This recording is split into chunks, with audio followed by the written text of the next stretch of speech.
Smart Skills Learning Hub।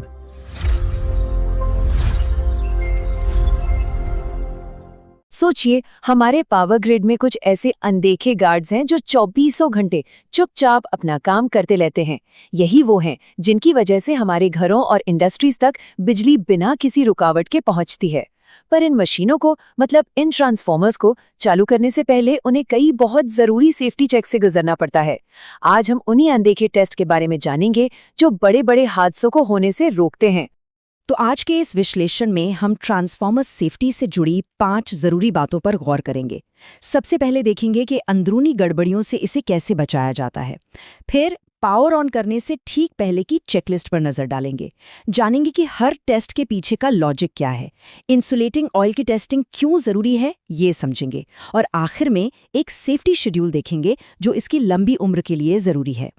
चलिए, transformer की सुरक्षा की पहली कड़ी से मिलते हैं, बुक होल्स रिले। देखिए, ये कोई फैंसी इलेक्ट्रॉनिक गैजेट नहीं है, बल्कि एक बहुत ही शानदार मैकेनिकल डिवाइस है। इसका काम है ट्रांसफॉर्मर के अंदर पनप रही किसी भी मुसीबत का पता लगाना, इससे पहले कि वो कोई बड़ा रूप ले ले। अब बुक होल्स रिले की सबसे खास बात यह है कि ये 2 लेवल पर काम करता है। मतलब अगर कोई छोटी मोटी गड़बड़ हो तो ये एक अलार्म देता है, लेकिन अगर कोई बड़ा फॉल्ट हो तो ये फौरन सिस्टम को ट्रिप कर देता है। आप इसे एक ऐसे गार्ड की तरह समझ सकते हैं जो पहले तो फुसफुसाकर आगाह करता है, लेकिन खतरा बड़ा हो तो जोर से चिल्लाकर एक्शन लेता है। तो सवाल है कि अलार्म काम कैसे करता है। देखिए, जब ट्रांसफॉर्मर के अंदर कोई छोटा मोटा फॉल्ट होता है तो उसका तेल गर्म होने लगता है और गैस के बुलबुले बनने लगते हैं। ये गैस हल्की होने की वजह से ऊपर उठती है और बुक होल्स रिले में जमा हो जाती है। जैसे जैसे गैस जमा होती है, रिले में तेल का लेवल नीचे जाने लगता है और एक फ्लोट नीचे गिरकर अलार्म स्विच को ऑन कर देता है। बस ऑपरेटर्स को पहली वार्निंग मिल जाती है कि भाई अंदर कुछ ठीक नहीं है।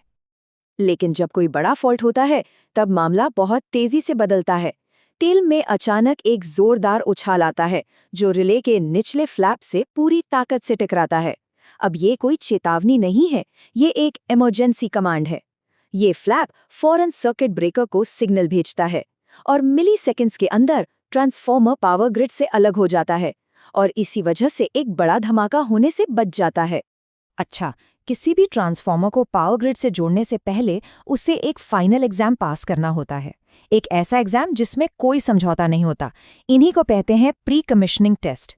ये टेस्ट पक्का करते हैं कि मशीन एकदम फिट है और काम करने के लिए पूरी तरह से तैयार है। तो इस चेकलिस्ट में 6 बहुत ही जरूरी टेस्ट होते हैं: insulation resistance test, ratio test, polarity test, vector group test, oil का ब्रेकडाउन वोल्टेज टेस्ट और वाइंडिंग रेजिस्टेंस टेस्ट। हर टेस्ट ट्रांसफॉर्मर की सेहत के एक अलग हिस्से की जांच करता है, जैसे उसके इंसुलेशन की ताकत, वाइंडिंग का सही रेशो या उसके अंदर के कनेक्शंस कितने सही हैं। चलिए, अब एक एक करके समझते हैं कि ये टेस्ट इतने जरूरी क्यों हैं। अब आते हैं इस विश्लेषण के सबसे दिलचस्प हिस्से पर। यह सिर्फ कोई रूटीन चेकअप नहीं है। हर एक टेस्ट को एक खास तरह की बड़ी तबाही को रोकने के लिए ही बनाया गया है। तो आइए हर टेस्ट के पीछे की इंजीनियरिंग और उसके लॉजिक को समझते हैं। सबसे पहले बात करते हैं रेशियो टेस्ट की। सीधे शब्दों में कहें तो ये टेस्ट बस ये चेक करता है कि ट्रांसफॉर्मर वोल्टेज को ठीक उसी रेशियो में कम या ज्यादा कर रहा है या नहीं जिसके लिए उसे डिजाइन किया गया है। ये उसकी बेसिक पहचान को कंफर्म करने जैसा है। तो आप सोच रहे होंगे कि अगर ये रेशियो थोड़ा सा भी ऊपर नीचे हो गया तो क्या फर्क पड़ता है? आखिर ये हमें किस बड़ी मुसीबत से बचाता है? जवाब ये है कि गलत रेशियो का सीधा मतलब है कि वाइंडिंग के अंदर के तार आपस में कहीं शॉर्ट हो गए हैं। ये मैन्युफैक्चरिंग में हुई कोई गलती हो सकती है या फिर ट्रांसपोर्ट के दौरान कोई डैमेज। मतलब ये टेस्ट हमें बता देता है कि मशीन को चालू करने से पहले ही उसमें कोई अंदरूनी खराबी है। अगला टेस्ट है पोलैरिटी टेस्ट। ये टेस्ट पक्का करता है कि ट्रांसफॉर्मर की प्राइमरी और सेकेंडरी दोनों साइड्स पर करंट एक ही दिशा में सही तालमेल के साथ बह रहा है। इसे ऐसे समझिए कि ये कंफर्म करता है कि दोनों टीमें एक ही तरफ धक्का लगा रही हैं, आमने सामने नहीं। और अगर मान लीजिए पोलैरिटी गलत हो गई तो तब क्या होगा? सबसे बुरा क्या हो सकता है? नतीजा बहुत भयानक। अगर आप गलत पोलैरिटी वाले 2 ट्रांसफॉर्मर्स को एक साथ पैरेलल में जोड़ दें तो एक डेड शॉर्ट सर्किट हो जाएगा। इसकी सबसे अच्छी मिसाल यही है। ये बिल्कुल वैसा ही है जैसे दो कारें फुल स्पीड में आमने सामने टकरा जाएं। फिर आता है वेक्टर ग्रुप टेस्ट। ये टेस्ट कंफर्म करता है कि ट्रांसफॉर्मर की प्राइमरी और सेकेंडरी वाइंडिंग के अंदर की वायरिंग बिल्कुल सही है। देखिए, इसी वायरिंग की वजह से प्राइमरी और सेकेंडरी वोल्टेज के बीच एक खास एंगल का फर्क आता है। जैसे एक कॉमन कॉन्फ़िगरेशन डाइन 11 में ये फर्क 30 डिग्री का होता है। तो अगर ये अंदर की वायरिंग ही गलत हो तो क्या होगा? ये टेस्ट आखिर किस बड़ी गड़बड़ी को पकड़ता है?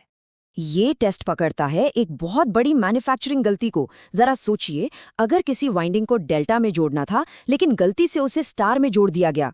ये टेस्ट इसी तरह की बुनियादी गलती को पकड़ लेता है, जिसके रहते आप ट्रांसफॉर्मर्स को पैरेलल में ऑपरेट कर ही नहीं सकते।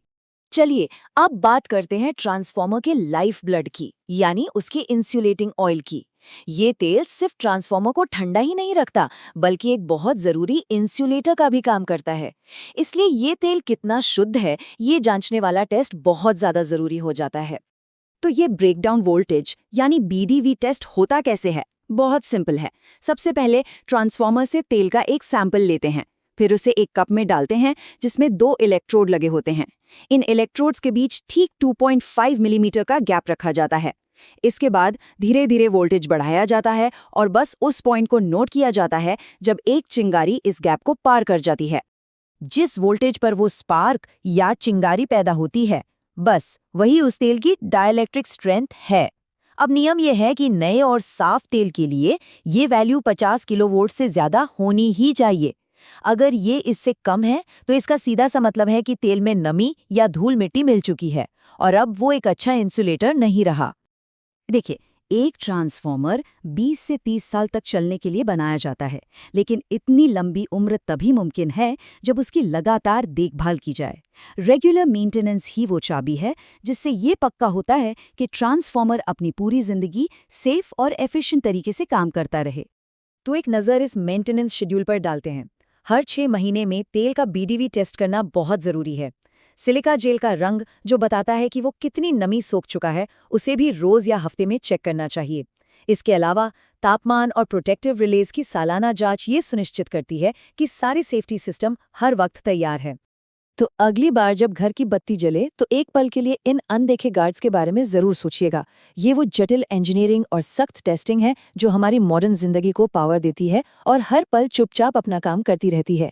और ये वाकई सोचने पर मजबूर करता है कि हमारे पावर सिस्टम में ऐसे कितने अनदेखे संरक्षक हैं जो 24 घंटे अथक रूप से काम कर रहे हैं।